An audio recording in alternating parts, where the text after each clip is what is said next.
President ng bawat school PTA at ang iba pang officers na sumama na nag-represent sa school PTA President. Thank you very much po. May kasama pa rin ang mga baby.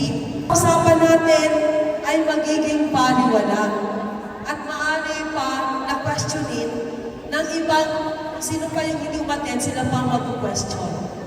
Sila, kay Sir Erwin, nakita na magkasipag sa aking mga kasamahan, lahat ng presidente. Bilang inyong Federation President, tunay pong karangalan na magsama-sama tayo ngayong araw, not just to celebrate the season, but to strengthen our purpose as one united PTA family. Today is more than just gathering.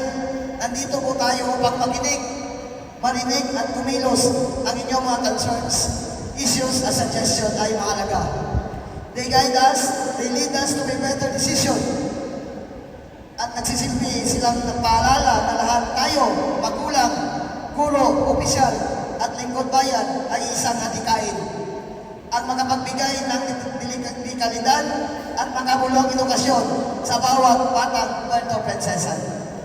Sa ating pagtutulungan, hindi po tayo natitinag sa ating pagkakaisa. Hindi po tayo mapipigilan.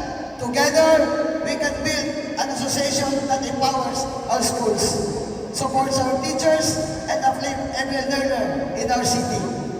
At ngayong panahon ng Kapaskuhan, habang ipagdiwang natin ang diwa ng pag-asa, pagmamahalan at pagbibigayan, naway maging inspirasyon ito para ipagpatuloy natin ang ating misyon. Hindi lang sa salita, kundi sa tunay na pagkilos. May this Christmas season remind us that hope is alive, change is possible, and